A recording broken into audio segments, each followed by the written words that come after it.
መጣ የሽማግሌ ደግሞ። እሺ ጋሽ አምታታው ሰላም ነዎት? ምን አገባ ሰላም ልሆናለሁ። እዚህ ጋር ደግሞ ምን ያልከሰክሳል? ሰላም ይንሳና። ዛሬ ደግሞ ተረኛው ማናት? ሊሊን እኮ ነው እየጠበቅኳት ያለው። ልጋብዝሽ ብዬ ብጠይቃት አባቴን ካላስፈቀድክልኝ የትም ልሄድ አልችልም ማለት እንጂ የገጠር ልጅ እያነቡስኩ ስታለ ቴዲ አፍሮ ነፍሱን ይማረውና ወቸ ጉድ አንበሳ ሲያረጅ ዝንብ መጫወቻ ይሆናል አለ። አንተን አሳማ የመሰለ ልጅ አግኝታ ነው እንዴ? ና እስኪ ጠጋ በል እስቲ ና ጠጋ በል።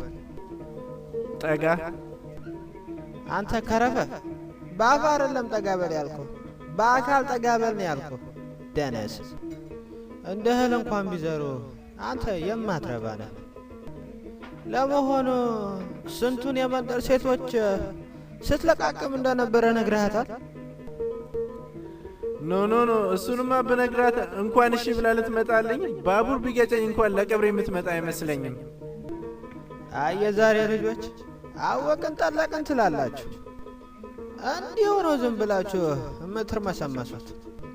ስማ እስኪ ሌሊና አልካት እቺ ላልታ ያጨረሰች ደግሞ እንዴት ታደርጋለህ መሰለህ? ቀስ ጠጋ ብለህ እንዴት ነው ፈረንጆችም ስሙዚ እጇን ያዝ ታደርግና እስቲ እጅህን አንተ ከረፈፍ እንደዚህ ደበስ እያረግ ታረግና የመንደሩ ልጃገረድ ሁሉ ስትለቃቀም እንደነበረ እስቲ ንገራት፣ ገረዱንም ጭምር።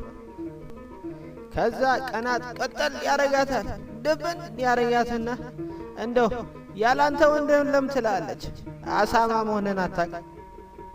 እንዴው መሽገር ነው የምትሆንብህ፣ ትጣበቅብህ ነበር። እንዴ ጋሽ አምታታው ጤና ያለዎትም እንዴ? እኔን አጣልተው እርሶ ሊጀምሩ እንደሆነ አንደኛው ለምን አይነግሩኝም? የሚገርሙ ሰውዬ እውነትም ጋሽ አምታታው። አንተ እግርህ ሁለት እግራግር አይኖችም ወደ ግራ ብቻ የሚያው ነው የሚመስሉት ከረፈፍ። እኔ ላንተው ብዬ ነው። እንዴው እናት አንተን ወለድኩ ከምትል በጭቃ ሰራሁት ብትል አይሻልም? ለመሆኑ ልጋብዝሽ ነው ያልካት አይደል እንዴ? አዎ ጋሽ አምታታው። ከዛ በፍቅር ሰመመን አሰምጣታለሁ። ኢትዮጵያ ውስጥ እኮ ታይታኒክ ሙቪ ቢሰራ እኔ ነበርኩ ጃክም ሆነ። በጣም ሮማንቲክ ልጅ ነበርኩኝ እኮ። ያቁኝ የለ እንደ ጋሽ አምታታው። አይ ጃክ ጆኮ ነው አንተ ራስህ። አባቴን አስፈቅዳለች። በዚህ አይነትማ ላውጣሽ ብትላት ኖሮማ የኢትዮጵያ ፕሬዝዳንት ማን ነበረ? ኦባማ ነው የሚሉት። ኦባማንና ማናታች እሙሃይ ደግሞ እባክህ ጥራልኝ እስቲ።